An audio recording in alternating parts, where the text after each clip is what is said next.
자, 우리 말씀 같이 봅시다. 고린도전서 1장 10절부터 29절 말씀. 오늘 고린도전서 1장 말씀을 살펴볼 텐데 1장 10절부터 29절까지 조금 길지만 우리 다 같이 읽겠습니다. 다 같이 읽읍시다. 시작.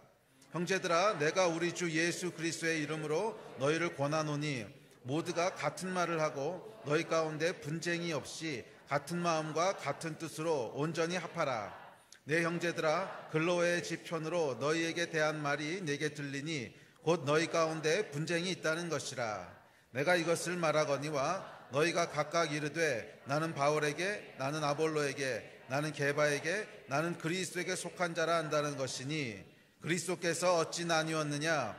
바울이 너희를 위하여 십자가에 못 박혔으며 바울의 이름으로 너희가 세례를 받았느냐? 나는 그리스도와 아기오 외에는 너희 중 아무에게도 내가 침례를 베풀지 아니한 것을 감사하노니 이는 아무도 나의 이름으로 침례를 받았다 말하지 못하게 하려 함이라. 내가 또한 스데바나 집 사람에게 침례를 베풀었고 그 외에는 다른 누구에게 침례를 베풀었는지 알지 못하노라.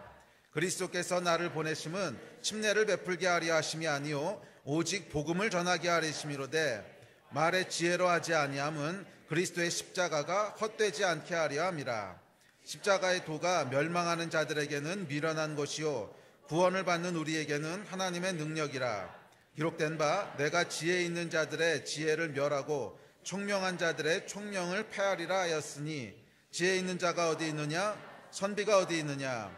이 세대의 변론가가 어디 있느냐? 하나님께서 이 세상의 지혜를 미련하게 하신 것이 아니냐? 하나님의 지혜에 있어서는 이 세상이 자기 지혜로 하나님을 알지 못하므로 하나님께서 전도에 미련한 것으로 믿는 자들을 구원하시기를 기뻐하셨도다. 유대인은 표적을 구하고 헬라인은 지혜를 찾으나 우리는 십자가에 못 박힌 그리스도를 전하니 유대인에게는 거리끼는 것이요 이방인에게는 미련한 것이로되 오직 부르심을 받은 자들에게는 유대인이나 헬라인이나 그리스도는 하나님의 능력이요 하나님의 지혜니라. 하나님의 어리석음이 사람보다 지혜롭고 하나님의 약하심이 사람보다 강하니라. 형제들아, 너희를 부르심을 보라. 육체를 따라 지혜로운 자가 많지 아니하며 능한 자가 많지 아니하며 문벌 좋은 자가 많지 아니하도다. 그러나 하나님께서 세상에 미련한 것들을 택하사 지혜 있는 자들을 부끄럽게 하려 하시고 세상에 약한 것들을 택하사 강한 것들을 부끄럽게 하려 하시며 하나님께서 세상에 천한 것들과 멸시받는 것들과 없는 것들을 택하사 있는 것들을 패하려 하시나니 이는 아무 육체도 하나님 앞에서 자랑하지 못하게 하려 하심이라. 아멘. 저희가 지난번 설교부터 이 영적 세계의 원리에 대해서 살펴보고 있습니다. 자연 세계의 원리가 있지요. 자연 세계를 창조하신 하나님의 질서가 있고 원리가 있습니다. 대표적인 것이 만유인력의 법칙 같은 거지요. 그래서 제가 이렇게 시계를 들고 있다가 놓으면 어떻게 될까요? 모두 다 잘 알고 있습니다. 이걸 놓으면 어떻게 되죠? 떨어집니다. 이걸 놨을 때 그냥 여기 멈춰 있거나 위로 올라갈 거라고 생각하는 사람은 아무도 없습니다. 왜냐하면 우리가 이 세상에 태어나서 보이는 세상 속에 살면서 이 질서를 계속 경험하고 이 원리 속에 계속 살아가고 또 배우기 때문에 이 원리가 무엇인지를 잘 알고 있는 거죠. 이 원리를 알고 있기 때문에 우리가 보이는 세상 속에서 건강하게 잘 살 수 있습니다. 만약에 이 원리를 모른다면 살아가는데 많은 애로사항들이 있을 겁니다. 예를 들어서 갓 태어난 아이들은 이 원리를 잘 모르지요. 모르기 때문에 위험한 것을 모릅니다. 높은 곳에서도 그냥 뛰어내리고 떨어지려고 하고 그렇지요. 만약 아이들이 이 아파트에 사는 사람들 같은 경우에는 아이들이 베란다에 난간이 없으면 그냥 아마 기어가서 떨어질 거예요. 왜? 위험한 줄 모르니까. 세계의 원리를 모르면 그런 위험한지 잘못하면 생명을 잃을 수도 있습니다. 또 썩은 음식도 그게 뭔지 모르고 막 주워 먹고 이 아이들이 그러지요. 왜 그러지요? 모르니까. 자연 세계의 원리를 모르기 때문에 세상을 살아갈 때 많은 어려움을 겪게 되고 몸이 아프기도 하고 썩은 음식을 먹으면 몸이 아프지요. 또 높은 데서 떨어져 다치거나 죽기도 하고 이렇습니다. 이와 마찬가지로 영적인 세계에도 동일하게 원리가 있습니다. 이 자연 세계를 만드신 분이 영적인 세계도 만드셨어요. 같은 하나님이 창조하셨어요. 그래서 영적인 세계의 원리와 자연 세계의 원리 사이에는 많은 유사점들이 있습니다. 당연합니다. 같은 하나님이 만드셨기 때문에 그래요. 보이는 세계와 보이지 않는 세계에는 물론 차이점도 있지만 또 그 사이에 많은 유사점도 있어요. 가장 중요한 유사점은 거기에도 원리가 있다는 거예요. 영적인 세계에도 원리가 있다는 거예요. 보이지 않는 세계라고 해서 그냥 이때는 이렇게 저때는 저렇게 마음대로 움직이는 것이 아니라 보이지 않는 세계에도 하나님은 질서의 하나님이시기 때문에 그 안에 질서를 두셨습니다. 그래서 이 영적인 세계의 원리를 알고 그 원리를 따라서 살아갈 때 영적인 세계에서의 삶이 훨씬 더 건강하고 풍성하고 그렇게 살 수 있는 거예요. 육체의 세계에서 마찬가지라는 거죠. 육체의 세계에서 원리를 모르면 많은 어려움과 실패를 겪게 되듯이 영적인 세계에서도 역시 영적인 원리들을 무시하고 살아가게 되면 많은 애로사항들을 겪게 될 겁니다. 자연 세계에서 물은요 위에서부터 아래로 흐릅니다. 당연히 위에서부터 아래로 흐르기 때문에 이 원리를 아는 사람은 물에서 떠내려갈 때 당연히 물살을 타고 위에서부터 아래로 내려갈 거예요. 굉장히 쉽게 움직일 수 있습니다. 그러나 이 원리를 무시하고 이 원리를 모르거나 알더라도 무시하고 물살을 거슬러서 올라가려고 하는 사람은 어떻겠어요? 노력은 많이 하고 힘은 힘대로 들겠지만 그 안에서 결국 많은 열매를 보지는 못할 겁니다. 아마 중간에 힘들어서 포기하거나 그렇게 되겠죠. 열심히 노를 져서 간다고 했는데 제자리거나 아니면 오히려 뒤로 갔거나. 왜? 원리를 무시해서 거슬러서 가려고 그랬거든. 영적인 원리도 마찬가지입니다.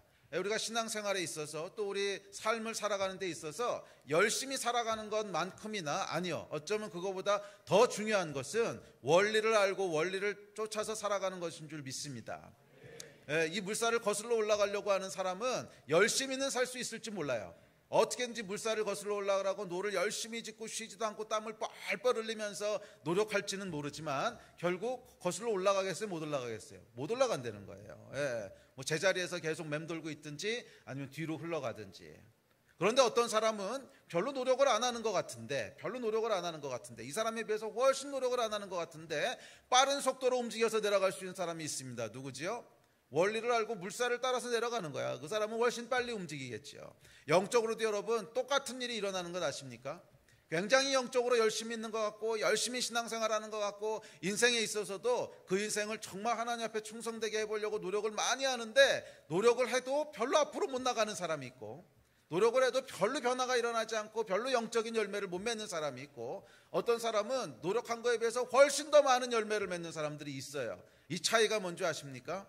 영적인 원리예요. 영적인 원리를 쫓아가는 사람은 훨씬 더 많은 열매를 맺게 돼 있고 영적인 원리를 계속 거슬러 가려고 그러는 사람, 계속 하나님이 그렇게 만들어 놓지 않으셨는데 그냥 그걸 거슬러 올라가서 내 생각으로 그렇게 살라 그래. 하나님이 그렇게 질서를 만들어 놓으신 게 아닌데 이 사람은 아무리 노력을 하고 아무리 힘을 써도 결국 많은 진보를 얻지 못할 거예요. 저는 여러분들이 영적인 사람들이 되시기를 축복합니다. 영적으로 살아가신 사람들이 되시기를 축복합니다. 그리고 영적인 사람이 되시려면 결국 어떻게 돼야 되냐면 영적인 원리를 이해하셔야 되고 이해하는 것만으로는 부족해요. 그 영적인 원리를 쫓아서 사셔야 됩니다. 아멘. 제가 아까 시작할 때도 한 가지 영적인 원리를 드렸습니다. 말씀을 어떻게 받으라고요? 믿음으로 받으라고. 말씀을 어떻게 받으라고? 믿음으로 받으라고. 말씀은 영으로 받아야 되는 것이지 말씀은 혼으로 받아서는 아무런 영향력이 없습니다. 왜냐하면 하나님의 말씀은 영이기 때문에 그래요. 이 하나님의 말씀은 영이시고 또 말씀을 선포하는 메신저의 말도 역시 영입니다. 그래서 이것을 믿음으로 취하는 사람에게는 영적인 영향력이 생기지만 그것을 그냥 한 귀로 듣고 한 귀로 흘리고 또는 그냥 좋은 말씀, 윤리, 도덕 또는 나에게 도움이 되는 지혜의 말씀으로 그렇게 취하는 사람에게는 별다른 영향력이 없다는 거예요. 오늘 선포되는 말씀들이 있을 텐데 이 말씀을 여러분 영으로 받으시고 영으로 취하시기를 도전합니다. 영으로 취하고 영으로 받으라고 하는 것은 믿음으로 받으라는 거예요. 믿음으로 받으시라는 거예요. 그렇게 될지어다. 그렇게 될 줄 믿습니다. 그렇게 되기를 소원합니다. 믿음으로 받으시라는 거예요. 아멘. 그랬을 때 그것이 전혀 다른 영향력을 여러분에게 미치게 될 겁니다. 자, 그런데 이 영적인 원리에 있어서 또 하나 중요한 어떤 팩트가 있는데 그 팩트는 아까 제가 읽어드렸던 로마서 8장 13절의 말씀입니다. 로마서 8장 13절에서 뭐라 그러셨냐면 너희가 육신대로 살면 반드시 죽을 것이로되 영으로서 몸의 행실을 죽이면 살리니. 이게 육의 원리를 따라 살면 우리의 육이 강해지고요, 영의 원리를 따라 살면 영이 강해진다는 거예요. 그래서 육신을 따라 육신의 원리대로 살면 어떻게 된다는 거예요? 우리 영은 피폐하고 침체된다는 거예요. 반대로 영의 원리를 따라서 살면 우리의 육신이 영의 통치 아래 놓이게 된다는 거예요. 아멘. 네. 그래서 이 성경에 보면 육신과 영을 대비시키고 있습니다. 육신과 영을 대비시키고 있어요. 사람이 어떻게 하나님께서 사람을 어떻게 창조하셨습니까? 영과 혼과 육으로 창조하셨죠. 영과 혼과 육으로 창조하셨는데, 여기서 육과 혼이라고 하는 것은 사실은 그냥 하나로 묶기도 합니다. 왜냐하면 어차피 보이는 세상에 속한 기능들이거든.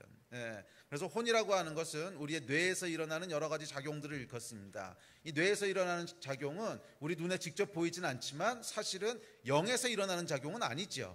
그것은 그냥 보이는 세계 속에서 일어나는 현상입니다. 우리 뇌에서 일어나는 전기신호, 호르몬 작용, 이런 것들이죠. 그래서 우리가 아주 미세하게 우리 속에서 일어나기 때문에 직접 눈으로 관찰이 안 된다는 것뿐이지 보이는 세계 속에서 일어나는 기능입니다. 그래서 이 육과 혼이라고 하는 것은 보통 하나로 묶습니다. 보이는 세계 속에서 일어나는. 그래서 그냥 하나로 얘기할 때는 육 이렇게 얘기한다는 거예요. 그래서 육이라 그랬을 때는 영혼육 3분법에 의하면 육과 혼을 함께 일컫는 말입니다. 육과 영을 대비시킬 때는. 근데 영이라고 하는 것은 전혀 다른 거죠. 영이라고 하는 것은 이 보이는 세상에 속한 것이 아닙니다.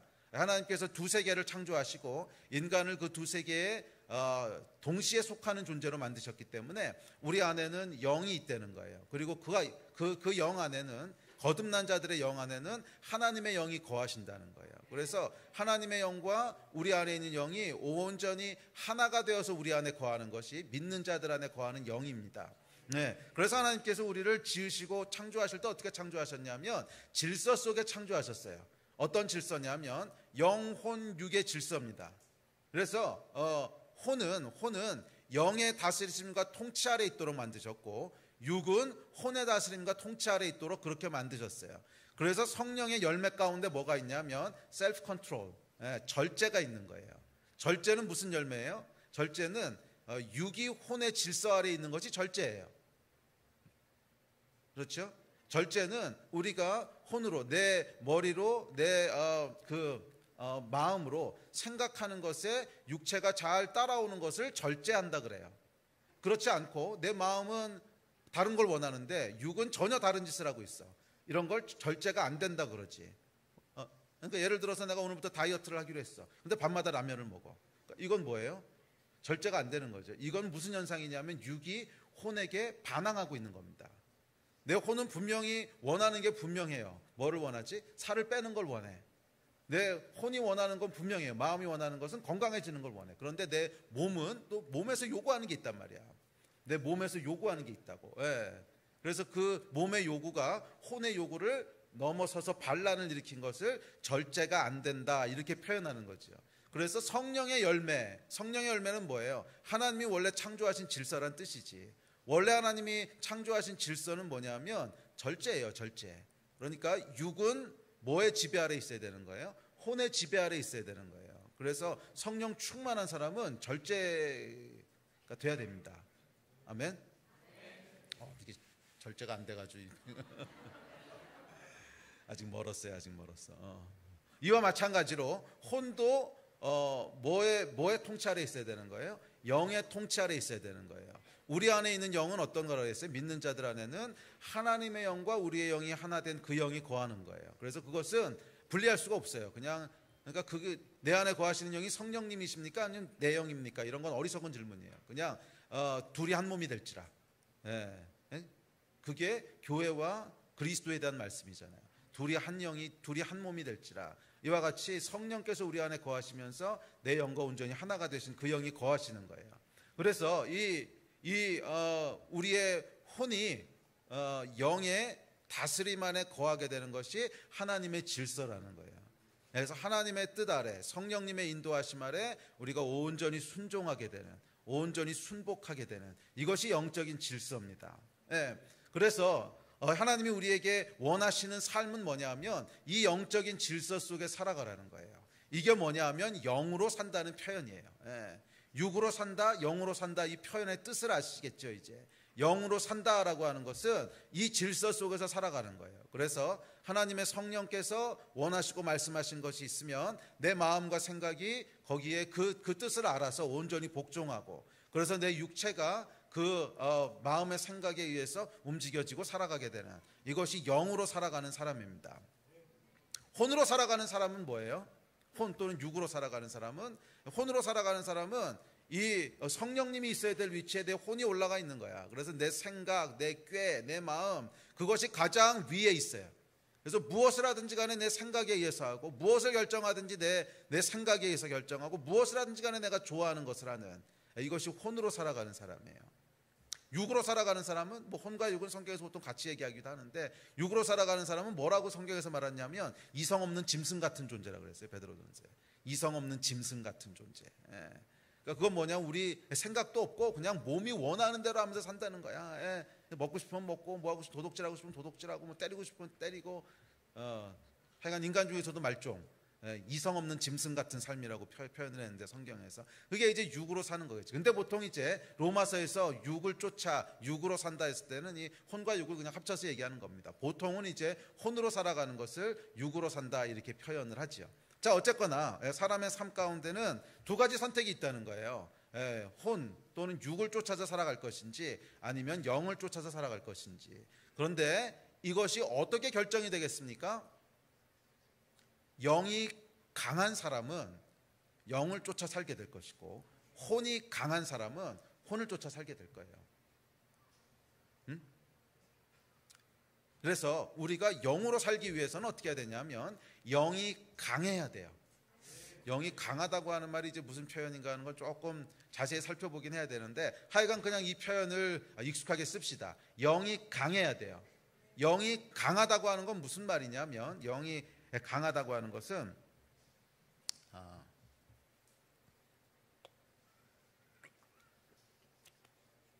영이 강하다고 하는 것은 우리가 쉽게 얘기하면 성령 충만하다는 얘기예요.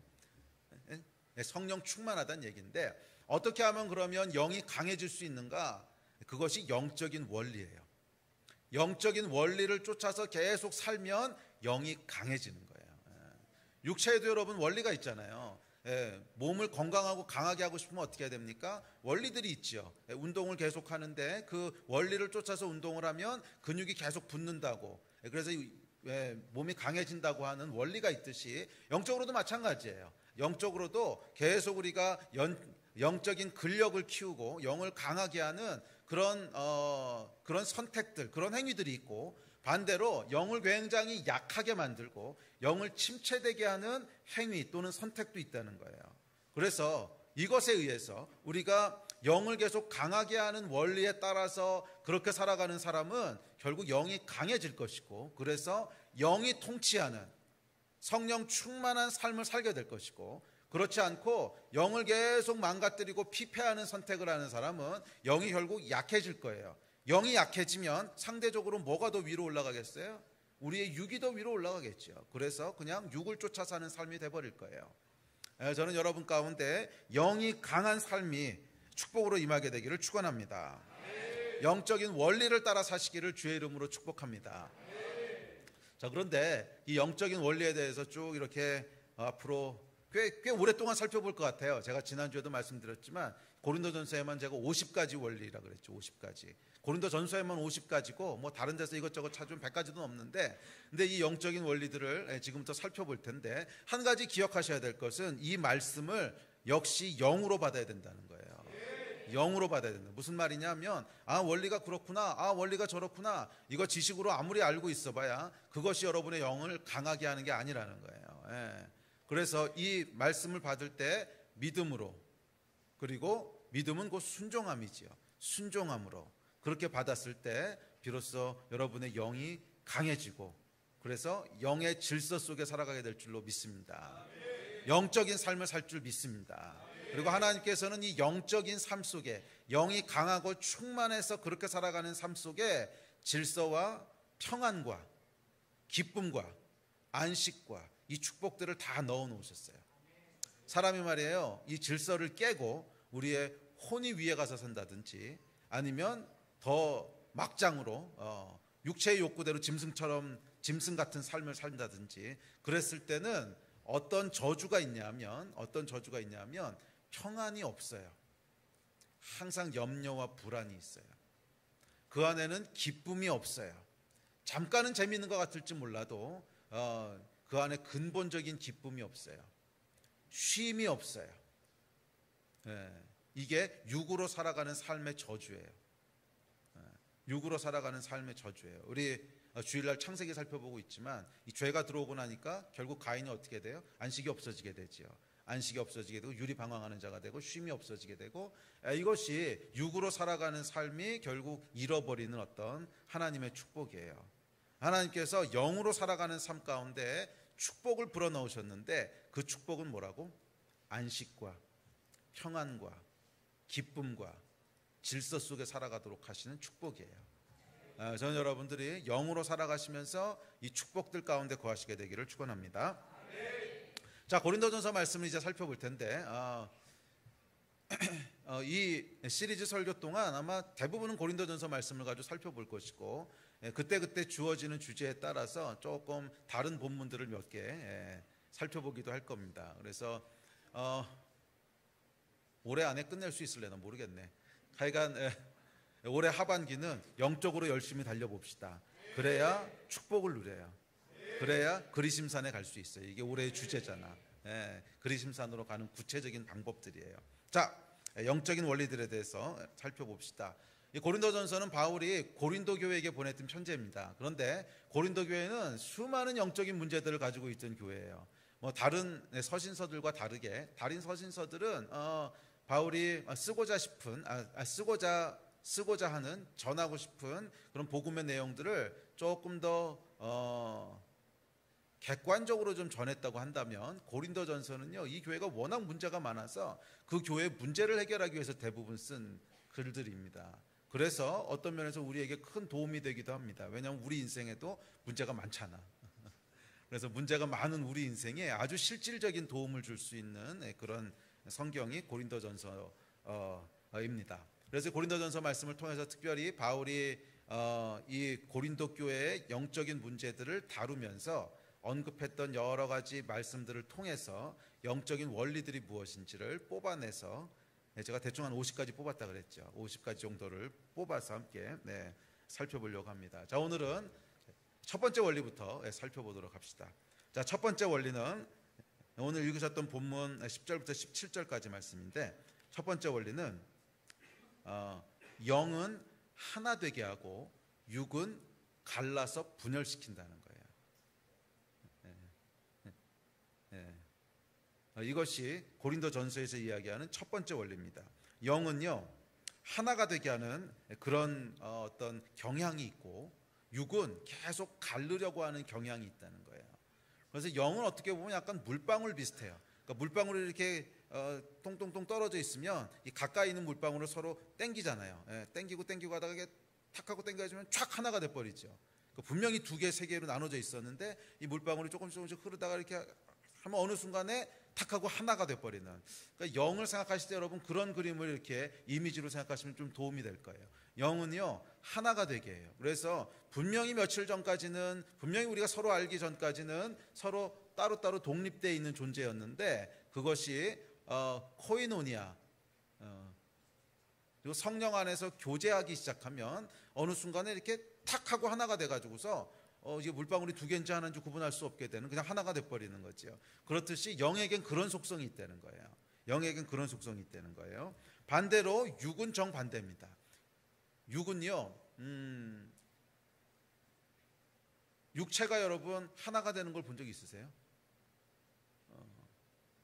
우리 두 사람 잠깐 일어나 볼래요? 미안한데. 신발도 벗고 있었구나. 자, 두 사람이 그리스도 안에서 형제예요? 그리스도 안에서 왜 이렇게 오늘 싸웠어? 옷도 똑같이 입고 왔구만. 그리스도 안에서 사랑해요? 그럼 둘이 한번 꼭 끌어안아 보세요. 할렐루야. 자, 그런다고 두 육체가 하나가 되나요? 두 육체를 하나로 좀 만들어 보세요. 세게 더. 오케이, 수고했어요. 예. 시청각 교육.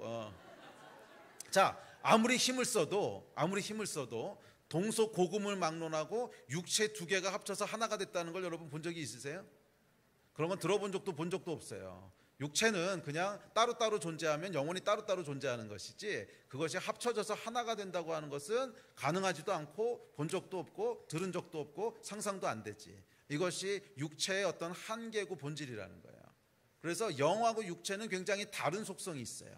영은, 우리 안에 있는 영은 우리는 보이지 않으니까 정확히 어떤지 느끼지 못하고 관찰하지 못하지만, 우리 영은요, 깊은 교제와 깊은 사랑 가운데 들어가면 어느 순간에 탁 하나가 돼버린다는 거예요. 그래서 내 안에 있는 영이나 원근 전도사 안에 있는 영이 그냥 한 영이 돼버리는 거예요. 그래서 여러분, 깊은 성령의 인도하심 가운데 기도하다 보면 두 사람 세 사람이 어느 순간 똑같은 기도를 하고 있었다는 걸 발견하게 될 때가 있죠. 그래서 너도 오늘 그 기도하고 있어? 나도 오늘 그 기도하고 왔는데, 뭐 이런 거. 오늘도 제가 이제 목사님 두 분하고 잠깐 뭘 나눌 게 있어서 카톡을 했는데, 이제 목사님 한 분이 제가 오늘 이제 기도하다가 하나님 마음을 주셔서 제가 아니고 다른 목사님에서 기도하는데 열왕기상 18장을 가지고 기도하게 되네요. 그랬더니 그 말을 들었던 목사님이 소름 끼친다 그러면서, 내가 오늘 아침에 정확히 열왕기상 18장 가지고 기도했는데 어떻게 똑같이 기도했냐고, 뭐 이런 거죠. 그래서 우리가 전혀 모르고 그냥 기도하고 있는데 어느 순간 보면 똑같은 걸 기도하고 있고, 왜 이제 그런 일들이 생기겠어요? 영이 하나기 때문에 그래요. 영은 내 안에 있는 영이나 네 안에 있는 영이나 우리 안에 있는 영이나 한 영이세요. 성령 하나님의 영, 한 영이시라는 거야. 그래서 영은 계속 하나가 되게 하고 육은 계속 나누는 속성이 있습니다. 육은 계속 나누는 속성이 있어요. 자, 그래서 오늘 본문 말씀에 보시면 미성숙했던 고린도 교회 안에 여러 가지 분열이 있었던 것을 보게 됩니다. 분열이 어떤 분열이었냐면, 어떤 사람은 나는 바울파에 속했다 그러고, 어떤 사람은 아볼로파에 속했다 그러고, 어떤 사람은 게바파, 게바는 베드로죠. 이제 베드로파라 그러고, 또 어떤 사람은 무슨 사람파가 있냐, 나는 그리스도께 속한 직통파다, 그래서 그리스도파라 그런 사람이 있고, 뭐 이렇게 나뉘어져 있었다는 거예요. 그런데 이 분파가 나뉘어진 이유를 살펴보면 참 놀랍습니다. 분파가 나뉘어진 이유는 누구에게 세례를 받았느냐, 누구에게 침례를 받았느냐 가지고 나눠졌다는 거예요. 그런데 여러분, 침례의 의미가 뭡니까? 침례의 의미가 그리스도와 한 몸이 된다는 것이고, 공동체와 하나가 된다는 의미가 침례거든. 그래서 하나가 된다는 의미로 침례를 받았는데 그 이슈를 가지고 나눠져 버렸어요. 이거 얼마나 황당하고 아이러니해요. 근데 실제로 그런 일이 벌어졌다는 거예요. 고린도 교회에서 하나가 되어야 된다는 그 침례를 받으면서 그 이슈를 가지고 산산조각으로 나눠져서 뭐 개바파다, 바울파다, 무슨 파다 나뉘어졌다는 거예요. 여러분, 육에 속한 삶은 말이에요, 영적인 주제를 이야기하면서도 분열됩니다. 육에 속한 사람들은 영적인 주제를 가지고 이야기하면서도 분열돼요. 뭐 과도한 신학 논쟁을 가지고 교회를 갈라놓기도 하고, 이게 몇 년 동안 한국 안에 있었던 아주 골치 아팠던 논쟁들이 있었잖아요. 논쟁들이 불필요하게 교회 안에 만들어냈던 게 뭐냐면, 신학적인 이슈를 가지고 교회를 산산조각으로 갈라놓는 거야. 산산조각으로 갈라놓는 거야. 아니 이게 교회가 무슨 돈 싸움하다 갈라졌다든지, 뭐 아니면 먹을 거 가지고 싸웠다든지 이런 거면 그래, 육에 속해서 이럴 텐데, 신학적인 하나님은 어떤 분이신가, 성경은 무엇을 얘기하고 있는가, 가장 거룩한 주제를 다루면서 갈라져. 이게 이상하지 않아요?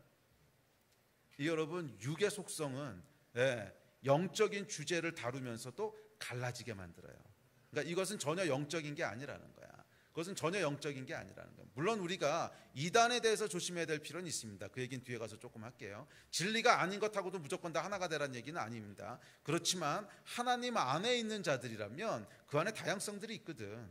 그러니까 교단이 있는 거 아니에요. 뭐 순복음 교단의 신학이 좀 다르고, 장로교의 신학이 다르고, 신학이 다르고, 감리교의 신학이 다르고, 침례교도 다르고, 다 다른 거란 말이에요. 그것은 틀린 것이 아니라 하나님 안에서 다양성을 품고 있는 거거든.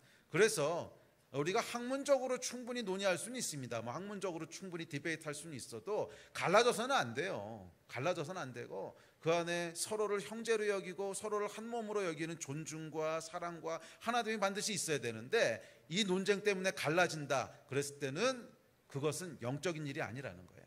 그것은 육에 속한 일이라는 거예요. 그것은 절대로 영적인 일이 아니라는 거예요. 전혀 영적인 얘기가 아니에요. 전혀 영적인 얘기가 아니에요. 가장 인본주의적이고 가장 육적인 일을 하고 있는 거야. 분열시키고 갈라놓는. 영은 여러분 하나 되게 하고 육은 그냥 찢어놓는 거예요. 아멘. 그래서 여러분 그 교회가 말이에요. 교회가 뭐 싸워가지고서 깨지거나 그럴 때 보면 많은 경우에 영적인 이슈를 가지고 싸워서 깨지는 거 아세요? 뭐 대단한 이슈, 뭐 그런 육적인 이슈가 아니고 물론 속으로는 다 딴 생각하겠지. 그럼에도 불구하고 표면적인 이유는요 영적인 이유를 가지고 싸웁니다. 이게 올래 저게 올래 뭐 그러다 이제 깨지고 이렇게 되는 거지. 자, 이게 육의 속성입니다. 자, 이것을 반대로 우리가 이야기하면 분열되고 나누어지면요 영은 어떻게 된다는 거예요? 침체된다는 거예요. 분열되고 나누어지면 영은 침체된다는 거예요. 나누어지는 것은 육의 속성이기 때문에 나누어질 때 우리 안에 있는 육이요 강성해집니다. 자, 영과 육은 어떻게 된다고? 영이 더 강하면 영을 쫓아 사는 거고 육이 더 강하면 육을 쫓아 사는 거예요. 그런데 나누어지고 분열될 때 보면 뭐가 강성해진다고? 육이 강성해집니다. 잘 생각해 보세요, 여러분. 나눠져서 싸울 때 보면 얼마나 혈기가 왕성한지 굉장한 에너지가 나옵니다. 안 그래요? 평상시에는 그냥 빌빌빌거리고 에너지도 없던 사람이 싸우기 시작하면 그 안에서요 막 어마어마한 에너지가 분출돼 올라오잖아요. 이 혈기가 분출돼 올라오면서 막 감정이 끌어오르고 꾀가 막 충만해지고, 꾀가 어떤 꾀예요? 상대를 찍어 누를, 상대를 무너뜨릴 꾀가 막 충만해지고, 또 체력은 얼마나 우리한테 막 이렇게 왕성하게 올라오는지 막 잠도 안 자고 먹지도 않아도 막 힘이 나. 싸울 때 그러잖아요. 싸울 때 막. 여러분 대단한 열심과 대단한 체력이 나옵니다. 뭔 것 같아요? 나눠지는 일은 육을 액티베이트 시켜요. 우리의 감정도 액티베이트 시키고, 그러다 보니까 막 최선을 다해서 꾀를 짜내고, 그러니까 우리의 지성도 액티베이트 시키고. 그래서 여러분 잘 생각해 보세요. 인류의 문명이 어떻게 발전했나? 전쟁 통해서 발전한 거 아니야? 인류의 문명이 다 전쟁 통해서 발전한 거 아니에요? 그러니까 전원과 싸워서 이기려다 보니까 핵무기도 만들고 뭐 이러면서 발전한 거잖아. 전쟁을 통해서 지금까지 발전해 온 거거든요. 그러니까 이 육체라고 하는 것은 우리의 이 꾀도 지성도 계속 액티베이트 시키는 거죠. 왜? 이겨야 되니까. 또 우리 안에 있는 육체의 에너지도 계속 짜냅니다. 막 자지 않아도 움직이게 만들고, 먹지 않아도 움직이고 싶게 만들고, 막 이런 열정과. 자, 이게 육을 액티베이트 시키는 거. 나누어지는 일, 싸우는 일은요 우리의 육체를 강하게 만들어요. 우리의 육을, 육체가 아니죠, 우리의 육을, 우리의 혼과 몸을 강하게 만들어요. 그럼 반대로 어떻게 되는 거예요? 영은 침체되는 거예요. 영은 약해지는 거예요. 뭐 영이 역사할 공간이 없죠. 영은 쭈그러들고 침체됩니다. 그래서 성경은 뭐라고 얘기하냐면 이렇게 얘기합니다. 성경 에베소서 4장 3절 4절 시작. 평안의 매는 줄로 성령이 하나 되게 하신 것을 힘써 지키라. 몸이 하나요 성령이 한 분이시니 이와 같이 너희가 부르심의 한 소망 안에서 부르심을 받았느니라. 하나 되기를 힘써 지키라는 거예요. 하나 되기를 힘써 지키라는 거예요. 그래야 우리의 영이 강해진다는 거예요. 하나 되기를 힘써 지키지 않을 때 우리의 육이 강해진다는 거예요. 그러면 여러분 성령의 충만을 원하신다면 하나 되기를 힘써 지키십시오. 상식적으로 생각해 보세요, 여러분. 하나됨이 없이 갈등이 있고 깨어져 있을 때 거기에 성령 충만함이 임할 수가 있는가? 한 가정이 있는데 남편과 아내가 한 마음이 안 돼. 계속 싸우고 뭐 갈라져 있고 서로 원수야. 그런데 그 가정 가운데 성령이 역사하셔서 성령 안에 뭐 충만한 가정, 이런 게 되겠어요? 상상이 안 되잖아. 교회도 마찬가지지. 교회도 뭐 누구파 그래서 갈라져서 연락에 싸우고 있어. 그런데 그 교회에 어느 날 성령이 임하셔서 놀라운 부흥이 터졌다, 이런 거 들어본 적이 있으세요? 이거 동서고금에 들어본 적이 없는 얘기야. 그거는 애시당초 영적으로 불가능하기 때문에 그래요. 영적인 원리에 의하면 불가능한 일이야. 그것은 마치 뭐하고 똑같냐면 에어컨을 틀어놓고 방 안의 온도가 올라가기를 기대하는 거하고 똑같아. 원리가 그렇잖아. 에어컨을 틀었으면 방 안의 온도가 내려가겠지. 에어컨을 틀어놓고서는 방 안의 온도가 막 올라가기를 기다려. 이게 얼마나 어리석은 일이야. 이게 똑같은 일이에요. 하나 되지 않고 계속 갈라지면서 영적으로 살기를 원한다. 이것은 에어컨을 틀어놓고 방의 온도가 떨어지기를 기다린다. 이거하고 똑같은 일이라는 거예요. 정말 여러분들이 영적으로 살기 원하고 성령께 사로잡힌 삶을 살기 원한다면 하나 되기를 힘쓰라는 거예요. 하나 되기를 힘쓰라는 거예요. 그랬을 때 영이 액티베이트 된다는 거예요. 영이 액티베이트 된다는 거예요. 아멘. 이게 이 신앙생활이라고 하는 것이 말이에요. 특별히 복음이라고 하는 것이 이제 원래 히브리 민족에서 시작했다가 이것이 유럽으로 넘어가서 유럽에서 미국으로 넘어가게 되죠. 근데 복음이 유럽으로 갔다가 미국으로 넘어가면서 그 안에 이제 조금씩 달라지기 시작하는, 변질되기 시작하는 것이 나타나는데 그건 뭐냐면 개인화되는 거예요. 개인화. 미국 사람들이라고 하는 사람들이 굉장히 개인적인 사람들이잖아요. 그러니까 프라이버시를 가장 중요하게 생각하는 사람들이고, 그 전에 제가 한번 말씀드렸는데 그 인류학자들이 조사한 공동체 지수라는 게 있어요. 공동체성이 강한 나라가 있고 공동체성이 약한 나라가 있고, 이 지수를 쭉 매겨가지고 순서를 매겨놨는데 공동체성이 우리나라는 굉장히 강한 편이에요. 우리나라는 공동체성이 강한 걸로 위에서부터 한 3분의 1 정도 위치해 있었어요. 굉장히 강한 민족인데 이거에 거꾸로, 그러니까 개인 지수가 가장 높은 나라가 1위가 미국이었어요. 그러니까 공동체성이 전 세계에서 가장, 공동체성이라고 하다가 개인, 이 프라이버시에 대한 것이 가장 강한 나라가 미국이었거든요. 그러니까 이 미국으로 특별히 들어가면서 이 복음이 웨스터나이즈 되고 그 복음이 이제 우리나라로 들어오게 되죠. 그러면서 이 신앙생활이라고 하는 것을 굉장히 개인화 시켜놨어요. 굉장히 개인화 시켜놔서 개인의 어떤 영성, 그다음에 기도, 말씀, 제자훈련, 자기 안에서의 어떤 일들, 그래서 하나님과 나 사이의 개인적인 관계로 굉장히 축소시켜놨단 말이에요. 그런데 원래 히브리 민족은요 굉장히 공동체성이 강한 민족입니다. 굉장히 공동체성이 강한 민족이고, 그래서 그 민족 가운데 하나님께서 복음을 계시하셨을 때 이 복음은 그렇게 개인주의적인 복음이 아니었다는 거예요. 우리의 영이 언제 충만해지고 액티베이트 되느냐? 그럼 보통 무슨 생각을 하냐면 기도 많이 할 때.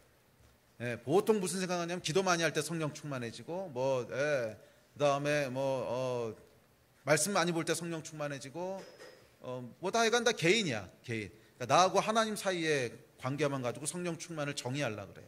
근데 그렇지 않다는 거예요.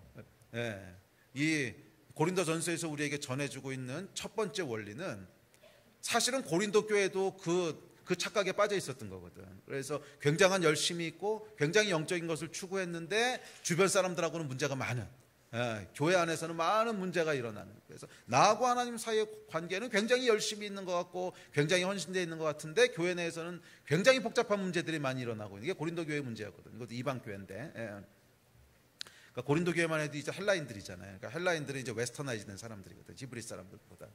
하여간 이런 문제들이 일어났단 말이에요. 그래서 우리에게 주고 있는 명확한 메시지가 있습니다. 성령 충만하다고 하는 것은, 성령 충만을 진짜 누리기 원한다면 하나님과의 관계뿐만이 아니라 네 주변에 있는 이웃과의 관계가 어떠냐 하는 것이 큰 영향을 미친다는 거예요. 우리의 영 때문에 그래요. 우리 안에 하나님의 영이 거하시기 때문에 이 영은 하나 되려고 할 때 그 안에 충만하게 역사하면서 강해지는 것이지, 이 하나됨이 깨져버리고 나면 영은 힘을 잃게 돼요. 영은 힘을 잃게 돼요.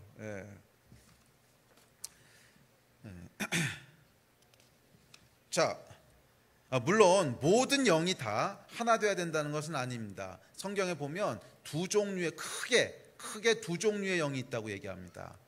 디테일하게는 더 많을 수도 있는데 크게는 두 종류의 영이 있다고 얘기합니다. 하나님의 영과 하나님께 속하지 않은 영이 있다고 얘기해요.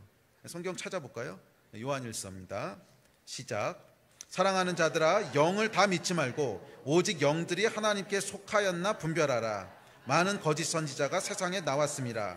이로써 너희가 하나님의 영을 알지니 곧 예수 그리스도께서 육체로 오신 것을 시인하는 영마다 하나님께 속한 것이요 예수를 시인하지 아니하는 영마다 하나님께 속한 것이 아니니 이것이 곧 적그리스도의 영이니라.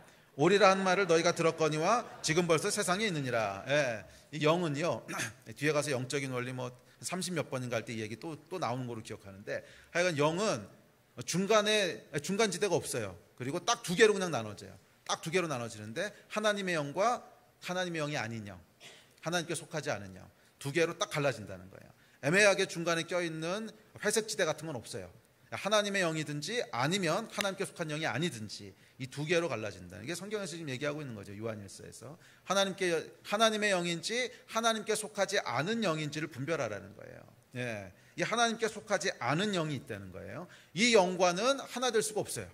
물과 기름처럼 절대로 하나 될 수가 없어요. 그래서 하나되라고 얘기했을 때는 영은 하나 되는 속성이 있습니다라고 얘기했을 때는 하나님의 영에 대한 얘기지, 하나님께 속하지 않은 영은 전혀 다릅니다.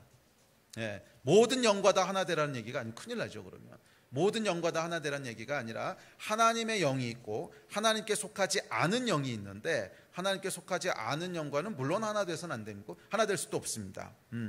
자, 그렇다면 하나님의 영은 어떤 영이고 하나님께 속하지 않은 영은 어떤 영이냐? 그렇게 복잡하지 않아요. 하나님의 영은 예수를 시인하는 게 하나님의 영이에요. 예수를 시인한다고 하는 것은 예수를 성경에서 얘기하는 그 예수로 믿는 것이 하나님의 영이에요. 예. 이것은 물론 긴 얘기긴 하지만 아주 짧게 얘기하면 예수를 성경에서 얘기하는 그 예수로, 뭐 예수도 이상하게 자기 마음대로 조작해서 믿는 게 아니라 예수를 성경에서 얘기하는 그 예수로. 어떤 예수예요? 참 하나님이시며 참 인간이신 예수, 그리고 우리 죄를 위해서 십자가에서 죽으신 예수, 그리고 부활하셔서 하나님의 영광 가운데 계신 예수, 그래서 구원에 이르는 유일한 길이 되시는 예수, 이 예수를 시인하면 그건 다 하나님께 속한 영이라는 거예요. 이 예수를 시인하지 않으면 그것은 하나님께 속한 영이 아니라는 거예요. 그렇게 이해하면 아까 얘기했던 뭐 교회 안에 있었던 복잡한 신앙 논쟁은요, 그것 때문에 나눠지면 안 돼요. 적어도 정통 교회 안에 있는 그 영은 다 한 영이거든. 적어도 정통 교회 안에 있는 예수를 성경의 그 예수로 시인하는 사람들이잖아. 거기는 뭐 신학이 좀 다를 수 있고 강조점이 좀 다를 수 있고 뭐 믿는 내용이 좀 다를 수 있고, 그래도 성경 어디에서 뭐 신학이 좀 다르면 그것은 다른 영이야 이렇게 얘기한 적 없거든요. 예수를 예수로 시인하면 그건 다 하나님의 영이라 그랬어.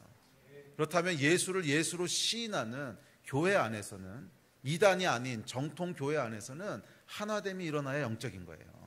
그걸 가르는 것은 마귀 역사야. 아멘. 예, 육의 역사라는 거예요.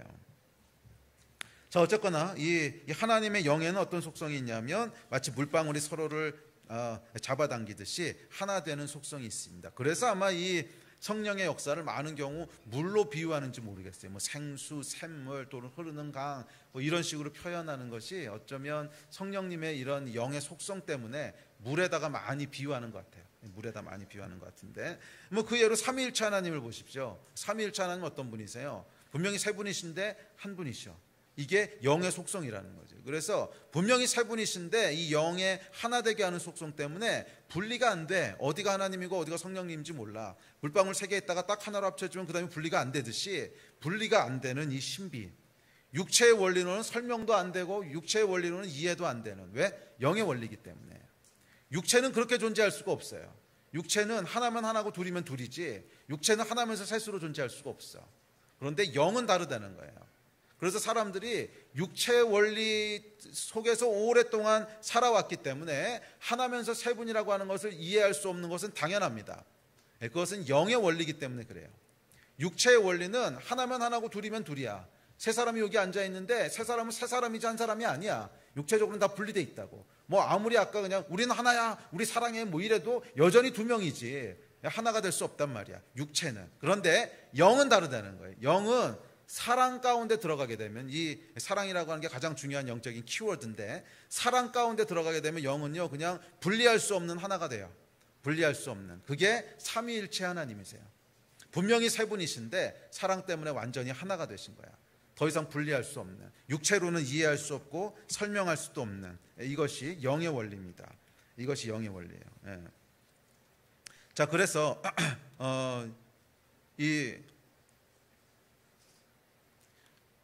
그리고 이 삼위일체로 하나 된 하나님 안에 놀라운 하나님의 생명이 거하시듯이 교회 안에도 그렇게 거하시는 거예요. 언제? 사랑 안에서 하나가 될 때, 사랑 안에서 우리가 하나가 될 때, 그 안에 하나님의 생명이 거하시는 거예요.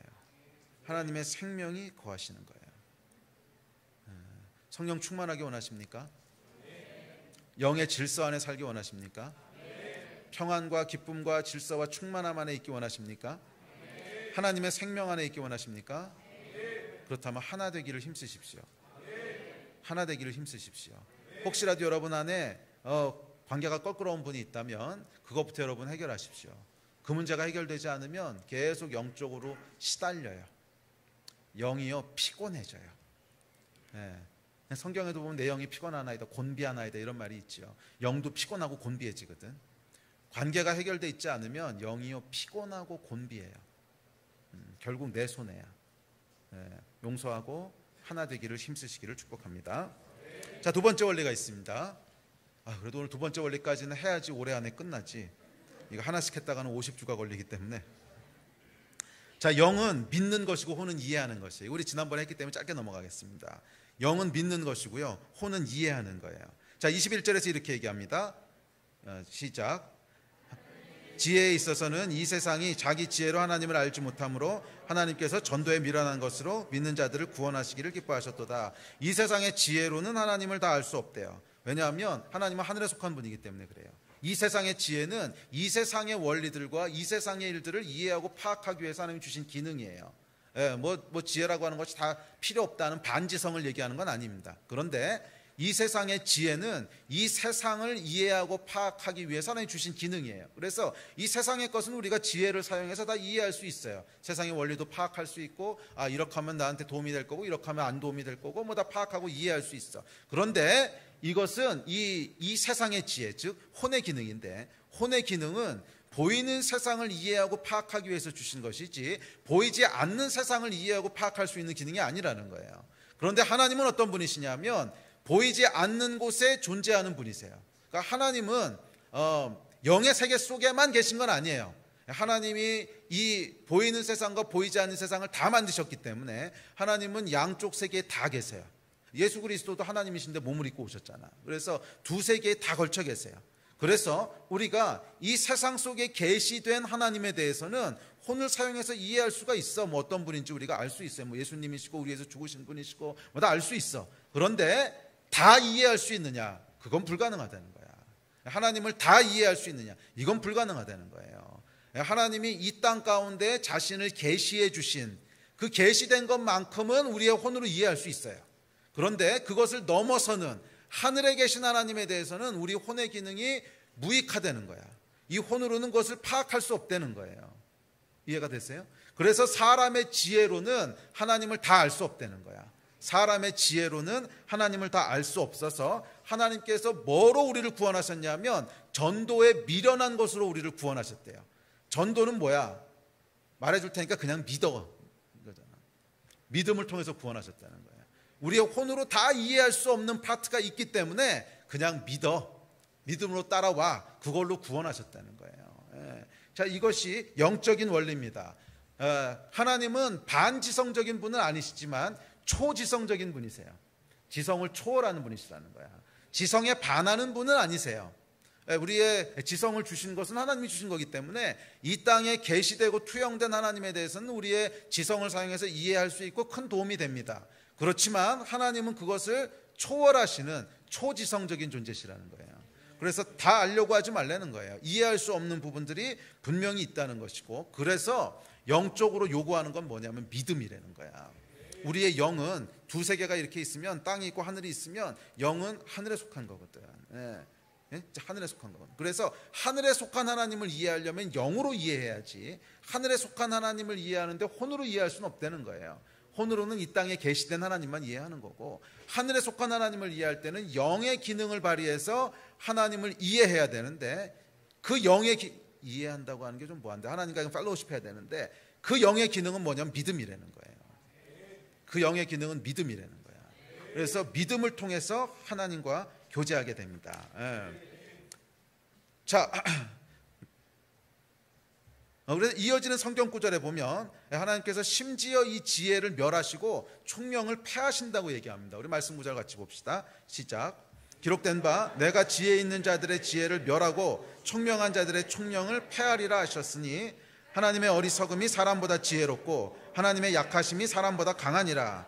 그러나 하나님께서 세상에 미련한 것들을 택하사 지혜 있는 자들을 부끄럽게 하리 하시고 세상에 약한 것들을 택하사 강한 것들을 부끄럽게 하리 하시며 하나님께서 세상에 천한 것들과 멸시받는 것들과 없는 것들을 택하사 있는 것들을 패하려 하시나니. 자, 무슨 말이냐면 여기서 지혜 있는 자라고 하는 건 어떤 거냐면 이 혼의 지혜를 얘기하는 겁니다. 이 땅의 것들을 잘 파악하고 땅의 것들을 잘 이해하고 그래서 땅의 상황들을 어떻게 대처해야 되는지를 잘 아는 사람, 그런 사람이 지혜로운 사람이죠. 그러니까 꾀가 많은 사람.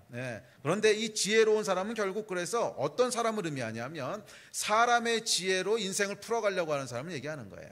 사람의 지혜로, 나의 지혜로, 나의 능력으로 인생을 풀어가려고 하는 사람, 인생을 살아가려고 하는 사람, 내 능력으로 인생을 헤쳐가려는 사람, 헤쳐갈 수 있다고 생각하는 사람, 이 사람이 본문에서 얘기하는 지혜 있는 사람입니다. 그런데 이 사람은 어떻게 될까요? 당연히 혼이 강화되겠지.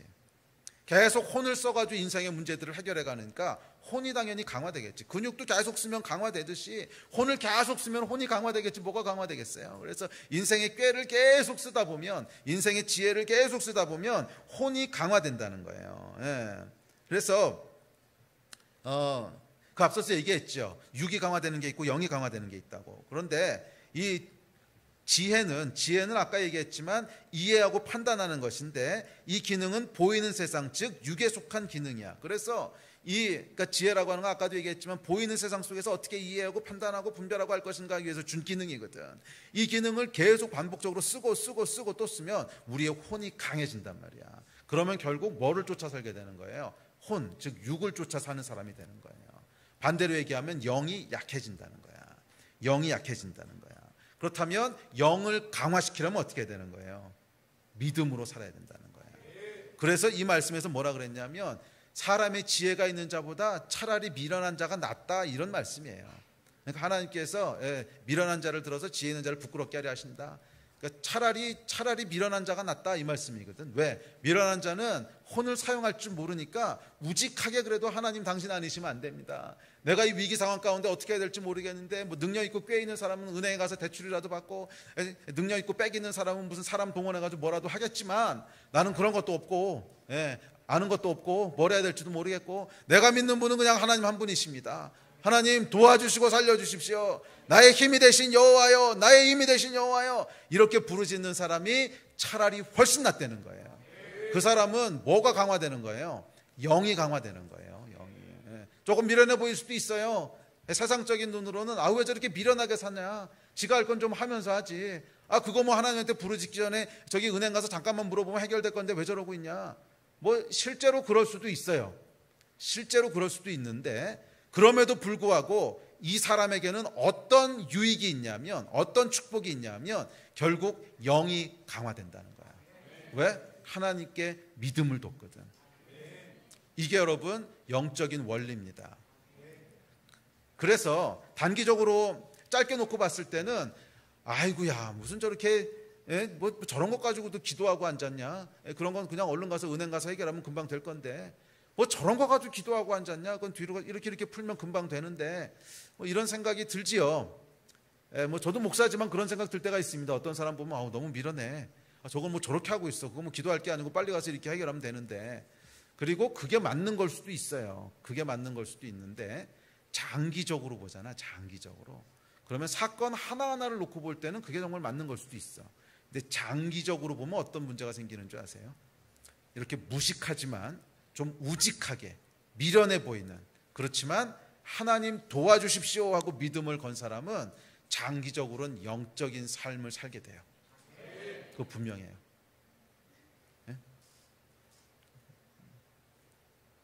뭐 그런 사람들도 있어요. 몸이 아프면 기도를 해야 됩니까? 병원에 가야 됩니까? 이제 몸이 아프면 기도해야 돼요? 병원 가야 돼요? 둘 다 해야지, 물론. 둘 다 하는 게 맞습니다. 왜냐하면 하나님께서 우리에게 영도 주시고 지혜도 주셨거든. 그래서 뭐 이 세상에 살아가는 것을 할 때 쓰라고 주신 게 지혜니까 뭐 당연히 병원에 가서 이 세상의 지혜를 빌려서 우리 몸이 치유하는 거면 나쁜 거 아닙니다. 괜찮은데, 근데 어떤 사람은 좀 미련한 사람이 있어요. 진짜 미련한 사람이라서 병원에 가는 것을 믿음 없는 일이라고 생각하는 사람들이 있어. 그래가지고서 그냥 하여간 막 미련하게 기도하다가 뭐 이제 뭐 병이 낫기도 하고 또 어떨 땐 병이 덧나기도 하고. 근데 그런 분들 보면은 제 안에 어떤 마음이 있냐면 그냥 병원 가셔도 되는데, 이 마음이 있어요. 저거 그냥 꼭 저렇게 안 해도 되는데, 병원 가도 되는데, 이 마음이 있는데, 이게 장기적으로 놓고 보잖아. 그러면 그렇게 기도했던 분들이 결국에 나중에 보면 훨씬 영적인 삶을 살아. 결국 영적인 삶을 살아. 너무 꾀를 많이 쓰는 것보다. 그렇다고 병원 가지 말라는 얘기는 아니에요. 뭐 그런 분들도 나중에 병원은 가요, 다. 하나님께서 이제 지혜를 주시기 때문에 하늘로부터 오시는 지혜가 있기 때문에 결국 이제 병원은 가는데, 그럼에도 불구하고 그 미련하고 좀 잘못된 방법이지만 우직하게 하나님 앞에 믿음으로 살겠다고 하는 이게 있었던 사람들은 결국 영이 강해져. 결국 영이 강해져. 이게 영적인 원리이기 때문에 그래요. 계속 믿음을 사용하면 영이 강해지는 것이고, 계속 우리의 지혜를 사용하면 혼이 강해지는 거예요. 영이 강해지시기를 축복합니다. 아멘. 그런데 영이 강해지면 결국 나중에 지혜가 와요. 지혜가 와. 야고보서에 그러잖아. 위로부터 오는 지혜가 있다고. 위로부터 오는 지혜는 첫째 성결하며 이러고 나오잖아요. 하늘로부터 임하는 지혜가 있기 때문에 결국 영이 강해지는 사람은 지혜도 함께 가지게 돼요. 그런데 지혜만 가지고 세상을 살아가려고 하는 사람은 결국 혼적인 삶을 살게 돼요. 아시겠습니까? 믿음으로 사십시오. 자, 그래서 이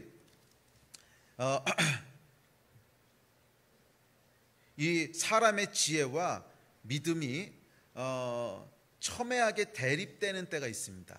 사람의 지혜와 믿음이 첨예하게 대립되는 때가 있어요. 뭐 이제 아픈데 병원 가야 되냐 뭐 이런 거면 첨예하게 대립 안 돼. 둘 다 하면 되니까. 그런데 첨예하게 대립되는 때가 있어요. 이게 언제냐면 이해할 수 없는 상황을 만날 때야. 이해할 수 없는 상황을 만날 때.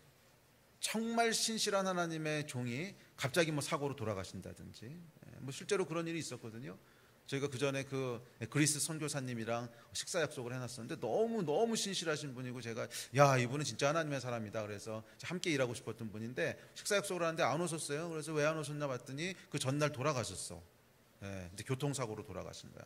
이해할 수가 없죠. 이분을 도대체 하나님이 왜 데려가셨을까? 너무 신실하신 분이고 선교사님이시고, 제가 만나서 교제해 봤을 때 정말 영적이신 분이시고 정말 깨끗한 분이시고 연세가 많으신데도 마음을 깨끗하게 지켜오신 분이시고 정말 헌신된 분이셨는데 왜 갑자기 하나님 그러셨지?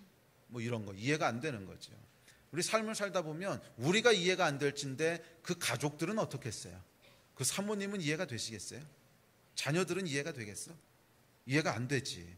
이런 이해가 안 되는 상황에 딱 맞닥뜨리게 되면 뭐가 일어나냐면 우리의 영과 혼이요 격하게 충돌을 일으킵니다. 이해가 안 되는 상황에 딱 들어서잖아요. 그럼 우리의 혼과 영이요 격하게 충돌을 일으켜요. 우리의 혼이 막 비명을 지르기 시작합니다. 이게 뭐야? 막 비명을 질러요. 우리의 혼이. 그렇죠? 왜 그런 거야?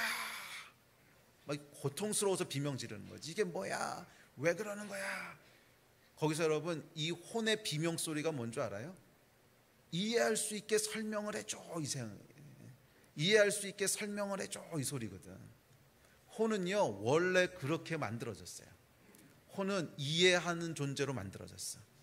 그래서 끊임없이 이해할 것을 추구해요. 그래서 평상시에는 괜찮아. 평상시엔 그냥 이해가 돼. 그렇지 뭐 밥을 많이 먹으면 살이 찌겠지. 뭐 이해가 돼. 그런데 이해할 수 없는 지점에 딱 맞닥뜨리게 되면 거기서 이제 혼이요 비명을 지르기 시작합니다. 이게 뭐야? 왜 이런 거야? 어떻게 된 거야? 왜 이런 일이 벌어지는 거야? 이 혼이요 비명을 지르기 시작해요. 설명하라는 거야. 이해시키라는 거야. 이 혼의 요구가요 영의 요구하고 꽝 부딪힙니다. 이 지점이 있어요. 이해할 수 없는 일을 딱 맞닥뜨렸을 때.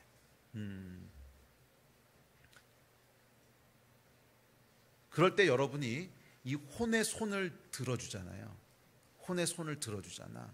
그러면 그 다음은 어떻게 될까요? 시험에 들기 시작합니다. 하나님은 이해할 수 없는 분이야. 왜 그러신지 모르겠어. 논리적인 결론은 이제 이게 혼이 하는 짓이잖아. 도저히 이해할 수 없는 일이 벌어졌어. 그러면 1번 하나님이 안 계시다. 뭐 그렇잖아, 설명하려면. 2번 하나님은 계시지만 전혀 선하지 않다. 3번 이 사람이 원래 죽을 만한 짓을 했다. 우리는 모르지만. 뭐 이거 말고 설명할 수 있는 게 있어요? 4번 뭐가 있을까? 아니면 하나님은 장난이 심하시다. 뭐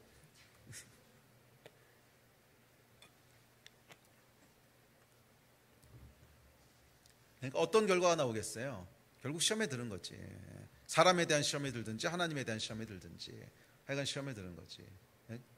혹시 하나님 정말 계신가? 아니면 하나님 정말 선하신가? 정말 완전하신가? 시험에 드는 거예요. 그래서 어떻게 돼요? 영이 침체되겠지. 영이 침체되는 거예요. 그래서 이 이해할 수 없는 상황 가운데 딱 들어가면요, 혼과 영이 충돌을 일으키는데, 영은 반면 뭐라고 얘기하겠어요? 믿어라. 그럼에도 불구하고 하나님은 선하신 분이셔. 믿어. 우리가 다 이해할 수 없지만 하나님은 완전하셔. 믿어. 이게 영의 소리거든. 이 두 개가요, 충돌을 일으키는 거예요. 혼의 손을 들어주지 마십시오. 혼의 소리를 듣는 순간 여러분의 영은 침체되기 시작할 거예요. 방법이 없어요. 혼은 계속 이해할 걸 요구하는데 이해가 안 돼. 그럼 뭐 하나님에 대해서 시험 들겠지. 무슨 방법이 있겠어? 시험 들어서 계속 하나님으로부터 멀어지는 거지. 그럼 우리 영은 계속 죽어가는 거예요.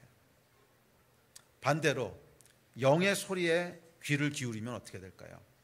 영의 소리에 귀를 기울이면 믿는 거예요. 이해가 안 돼도 믿는 거야. 이해가 안 돼도 믿는 거야. 설명할 수 없어도 믿는 거야. 왜? 원래 영은 믿는 거야. 원래 영은 다 이해할 수 있는 게 아니야. 우리의 이해하는 기능이라고 하는 것은 이 땅에 속한 것을 파악하기 위해서 하나님 주신 선물이지 위의 것을 다 파악할 수 있는 기능이 아니라는 거야. 그러니까 원래 이해할 수 없는 게 있는 거야, 우리 삶에는. 원래 영적인 일은 다 이해할 수 없는 게 있는 거야. 그냥 하나님이 이해할 수 있도록 보여주시는 것만큼만 이해할 수 있는 거지, 그것을 넘어서서 이해하는 건 원래 불가능한 일이야. 우리에겐 다 이해할 수 없는 파트가 있어.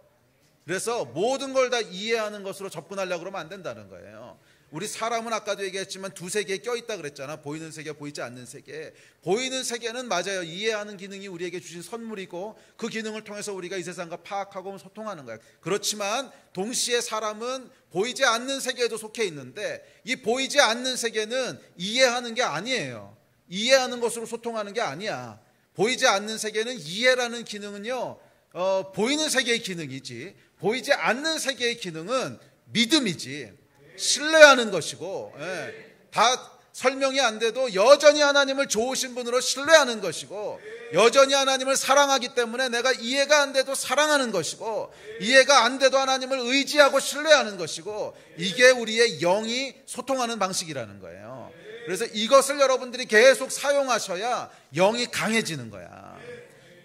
그래서 하나님께서 우리 안에 있는 영을 강하게 만드시는 사실은 거의 유일한 방법이 저는 이 방법이라고 결론을 내리게 돼요. 사람이 말이에요, 모든 걸 다 이해할 수 있는, 모든 것이 평안하고 완전하고 이해 가능하고 파악 가능한 그 안에 살 때는 믿음이 발휘되는 예가 거의 없어. 뭐 다 이해하면 되는데 무슨 믿음이 필요해? 뭐 굳이 믿음 없어도 잘 살 수 있는데, 뭐 말로는 믿는다 어쩐다 얘기해도 결국 그냥 이해하면서 사는 거야. 그런데 언제 믿음이 발휘되는 순간이 오냐면 혼과 영이 충돌하는 순간이 믿음이 발휘되는 때예요. 혼과 영이 충돌하는 순간이 와. 그래서 더 이상 혼만으로는 설명이 안 되는, 더 이상 이해하려고 해도 이해할 수 없는 그 상황 가운데 딱 들어가게 됐을 때 비로소 우리 안에 뭐가 액티베이트 되는 거예요. 영이 액티베이트 되는 거야. 영이 액티베이트 되는 거예요. 믿을 것이냐 아니면 시험에 들 것이냐. 여기서 우리의 영이 액티베이트 되는 거야.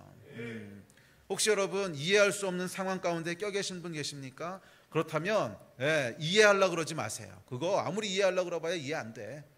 이해하려고 그러면 더 많은 의문들이 꼬리를 물고 일어날 거예요. 그때는 이해하려고 할 것이 아니라 믿으셔야 돼요.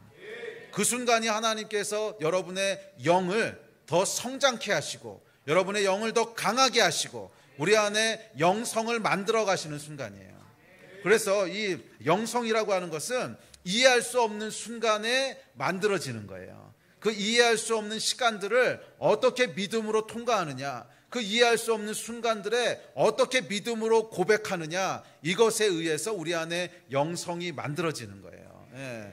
영성이 만들어지는 거예요. 그래서 혹시라도 여러분 가운데 이해할 수 없는 상황이 있다면, 이해할 수 없는 상황 가운데 갇히셨다면 다 이해하려고 그러지 마세요. 다 이해하려고 그러지 마시고 뭐 하나님한테 왜 그러십니까? 이렇게 물어보실 것도 없어. 물어봐 봐야 하나님 대답 안 하셔요. 왜? 어차피 이해할 수 없는 거니까. 어차피 이해할 수 없는 거니까. 어차피 대답 안 하신단 말이야. 그때는 여러분 이를 악물고라도 하셔야 될 게 있습니다. 이를 악물고라도 하셔야 될 게 있는데 그게 뭐냐면 믿음이에요. 하나님, 나는 하나님을 믿습니다. 상황이 이해가 안 돼도 믿고 상황이 지금보다 더 꼬여도 믿을 거고 나는 여전히 하나님이 선하신 분이라고 믿을 거고 나는 여전히 하나님이 완전하신 분이라고 믿을 거고. 여러분 결국 그래서요 우리의 혼이 강해질 거냐 영이 강해질 거냐를 결정하고 컨트롤하는 키가 있어요. 그게 뭔지 아세요? 의지예요. 의지. 선악과. 결국 하나님께서 자유의지를 주시고 선악과를 따먹을 건지 안 따먹을 건지를 선택하게 하셨잖아. 그리고 그 선택에 의해서 우리가 육으로 살 것인지 영으로 살 것인지가 결정된 거 아니야. 우리 안에 하나님이 의지를 주셨단 말이에요. 영으로 산다고 하는 것은 어떤 초현실주의적이고 초자연적인 현상이 아니에요. 영으로 산다고 하는 것은 철저하게 우리의 의지로 선택하는 거야. 아시겠습니까? 혼으로 살 건지 영으로 살 건지는 내 의지를 가지고 선택하는 거예요. 혼의 소리를 들을 것인가 영의 소리를 들을 것인가. 그래서 여러분 이해할 수 없는 상황 가운데 하셔야 될 것은 감정이 아니에요. 감정이. 이해할 수 없는 상황 가운데 들어가면 감정은 당연히 혼란스럽습니다. 뭐 이해할 수 없는 상황 가운데 있는데 어떻게 감정이 평안하고 기쁘겠어요? 이건 말이 안 되는 거고, 이해할 수 없는 상황 가운데 들어가면 감정은 당연히 혼란스럽고 감정은 당연히 디프레스 되는 거예요. 네? 그건 뭐 당연한 거야. 어떻게 이해할 수 없는 상황, 어려운 상황 가운데 있는데 감정이 막 기쁘고 막 흥분되고 그러겠어? 그럼 미친 거지 이거는. 이해할 수 없고 힘든 상황 가운데 들어가면 감정은 당연히 디프레스 되고 감정은 당연히 혼란스럽고, 그거는요 그냥 자연스러운 거야.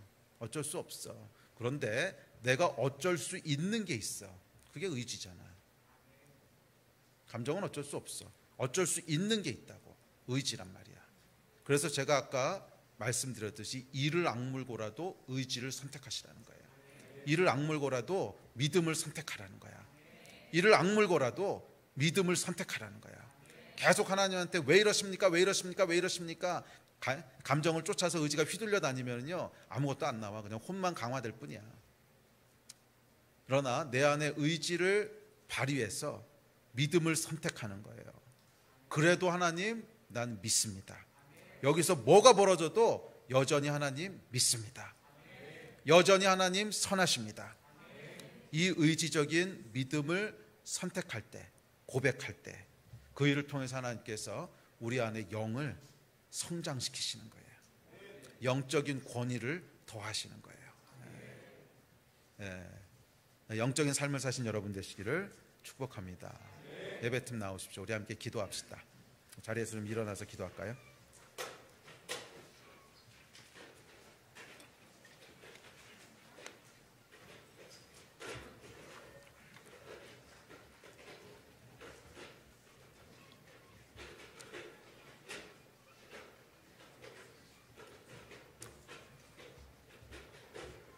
여러분은 어떤 삶을 살고 계십니까?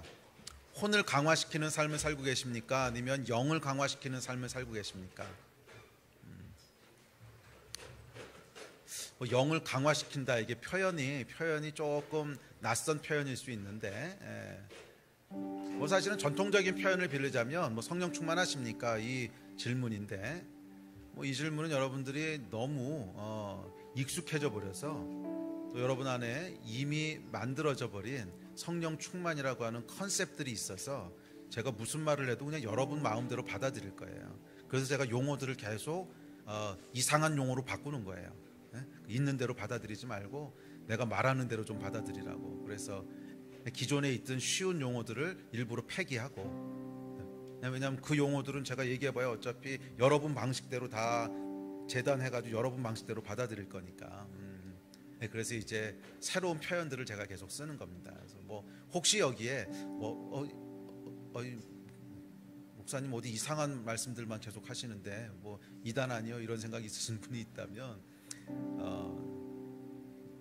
그런 의도가 아닙니다. 그런 의도가 아니라 여러분들이 프레시하게 생각해 보시라는 거예요. 여러분은 혼을 강화시키는 삶을 사십니까? 아니면 영을 강화시키는 삶을 사십니까?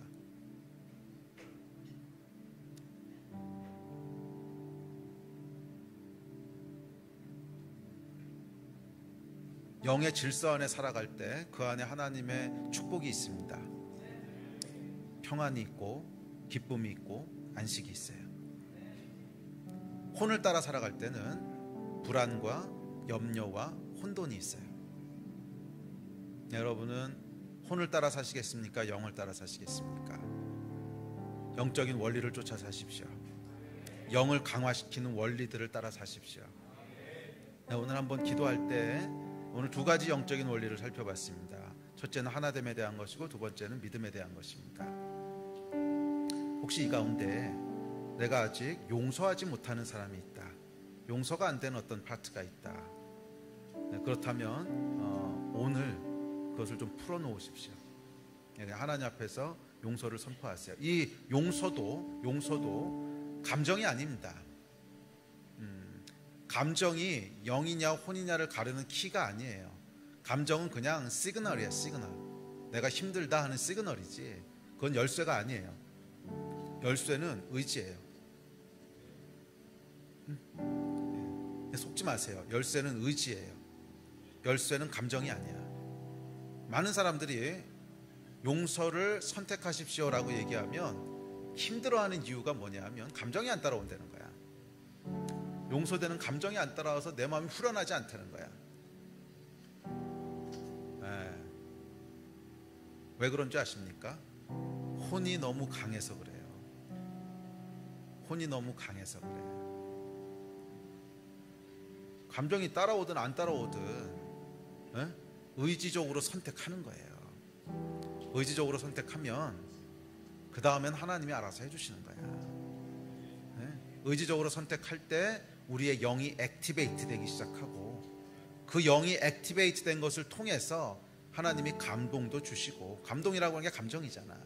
감동도 주시고 감정도 따라오게 하시고, 그건 하나님이 하시는 일이고, 감정이 안 따라오면 할 수 없지 뭐, 그것도 하나님이 하시는 일이고, 내가 해야 될 파트는 의지로 선택하는 거예요. 혹시 여러분 가운데 오랫동안 용서가 안 되는 분이 있다면 그것이 여러분의 영을 묶습니다. 그것이 여러분의 영을 묶어요. 왜? 하나 되지 못하게 하니까.